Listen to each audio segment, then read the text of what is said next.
Bonjour à tous, c'est Estelle.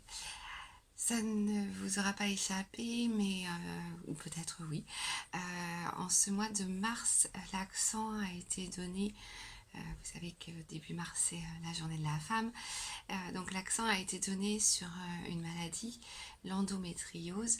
Et j'avais envie de parler avec vous de cette maladie parce que elle concerne quand même à peu près 10% de la population, enfin des femmes en France. Donc je pense que c'est intéressant de voir aussi que la naturopathie peut aider dans le cas de l'endométriose. Donc je vais évoquer avec vous plusieurs aspects de cette maladie et puis surtout on va essayer de voir comment soulager les maux de l'endométriose au quotidien. Donc l'endométriose c'est quoi? C'est une maladie déjà qui est complexe et qui se caractérise par la migration des cellules de l'endomètre, c'est-à-dire de la muqueuse utérine, en dehors de la cavité de l'utérus. Donc on va retrouver ces cellules dans d'autres ou sur d'autres organes génitaux, ça peut être les ovaires, les trompes, dans le vagin, mais aussi sur d'autres organes. On peut les retrouver dans les organes ou sur les organes digestifs, urinaires, dans le péritoine, au niveau du rectum. Donc ça va se localiser dans plein d'autres endroits, là où en fait ces cellules n'ont rien à faire.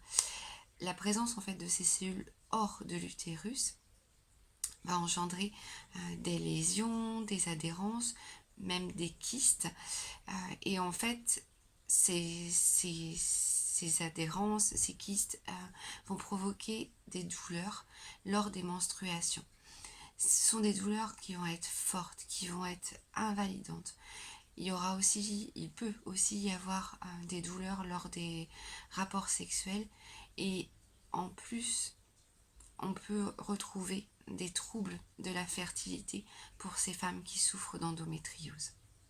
Ce qu'il faut savoir aussi, c'est qu'il n'y a pas de réel traitement pour l'endométriose.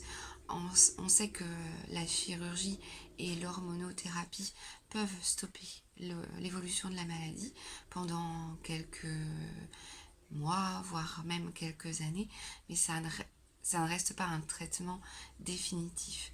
Les solutions naturelles peuvent apporter un réel bénéfice pour les femmes qui souffrent d'endométriose, sachant que voilà, comme je disais, il n'y a pas non plus de guérison instantanée en un claquement de doigts. Pour améliorer la situation, il faut vraiment envisager les choses comme une prise en charge globale de la maladie. La maladie, elle est principalement liée, c'est ce que je vous disais, à l'inflammation. Les douleurs liées à l'endométriose résultent de l'inflammation des tissus qui sont touchés. Donc le but, en premier lieu, ça va être de contrôler cette inflammation. Pour cela, la première stratégie consiste à revoir l'alimentation, c'est-à-dire avoir une alimentation qui ne va pas engendrer d'inflammation, qui va limiter en fait l'inflammation. Donc ça va être par exemple limiter les produits laitiers, limiter les sucres, limiter la viande rouge, les aliments transformés, tout ce qui est lipides trans et aussi diminuer les oméga 6. Les oméga 6 ont des vertus, sont intéressants, mais il faut savoir qu'en trop grosse quantité, ils vont avoir ce côté pro-inflammatoire, c'est-à-dire qu'ils vont aider à l'inflammation. Alors que si vous augmentez les oméga 3, eux, lorsqu'ils sont apportés en grande quantité, permettent de diminuer l'inflammation. Donc les oméga 3, on va les trouver principalement dans les poissons gras, dans l'huile de krill, dans les huiles riches en oméga 3, par exemple l'huile de noix, l'huile de camine.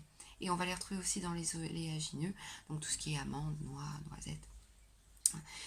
Si vous voulez diminuer l'inflammation dans votre corps, il faut augmenter les apports de fruits et de légumes. Et puis, mettez du curcuma dans vos plats. Un second facteur qui va être à prendre en compte, c'est évidemment le facteur hormonal. L'endométriose, c'est ce que je disais au début de cette vidéo, les douleurs, elles vont être plus importantes lors des menstruations puisque ces cellules qui devraient normalement se contenter de l'utérus vont migrer ailleurs. Et vous imaginez bien que cette inflammation de l'utérus lors des règles, eh bien, même si ça peut être douloureux en tant que tel, eh bien, lorsque les mêmes cellules sont situées à d'autres endroits, eh c'est d'autant plus douloureux, et ça peut être douloureux un petit peu partout. On s'est rendu compte qu'une hyperestrogénie, c'est-à-dire un taux d'estrogène trop élevé, engendre plus d'inconfort lors de l'endométriose. Parce que une augmentation de l'estrogène augmente aussi le volume des cellules de l'endomètre. Donc pour ralentir la progression de la maladie et en diminuer les signes, il faut éviter tout ce qui est perturbateur endocrinien. C'est vrai qu'on en entend beaucoup parler, mais en ce qui concerne l'endométriose, c'est malheureusement plus important, je dirais, que pour toute autre personne. Malheureusement, ça c'est aussi un fait, on en retrouve un peu partout maintenant, des perturbateurs endocriniens. Évidemment, on va les trouver dans les pesticides, dans les viandes avec hormones, dans les nettoyants ménagers, on va les retrouver aussi dans les contenants plastiques, dans les produits cosmétiques, etc. etc. Privilégier une alimentation biologique et sans hormones. Donc, on va conseiller des plantes en parallèle, des plantes qui vont avoir une action qui sera plus phytoprogestative, c'est-à-dire qui augmente le taux de progestérone et qui calme ou qui diminue la production d'estrogène. Donc je me suis fait une petite liste qui sera pas, voilà, qui n'a pas valeur du totum de ce qui existe, mais au moins vous avez quand même pas mal de plantes là qui ont une action pour diminuer les signes et pour améliorer la vie des personnes qui souffrent d'endométriose. Donc il y a l'alchimie qu'on connaît bien, il y a le gâtillier. Le gâtillier, c'est une plante qui va permettre de réguler les cycles hormonaux et aussi de diminuer le syndrome prémenstruel. Il y a l'achillée millefeuille qui va avoir une action, elle, antispasmodique, qui va calmer en fait les spasmes des muscles de l'utérus. Elle gère aussi le fruit des règles, cette plante. Il y a aussi la racine de réglisse. Il y a un composant de la racine de réglisse qui diminuerait le taux d'estrogène et qui diminuerait aussi la production de substances qui provoquent des inflammations au niveau des cellules de l'endomètre. Il y a aussi le gui qui diminuerait le nombre de tissus anormaux. Il y a aussi le chardon-marie. Le chardon-marie, c'est une plante qui va permettre de baisser la congestion au niveau du bassin. Donc voilà, il y a aussi l'extrait d'écorce de pin maritime qui est un anti-inflammatoire naturel et qui diminue en fait les douleurs.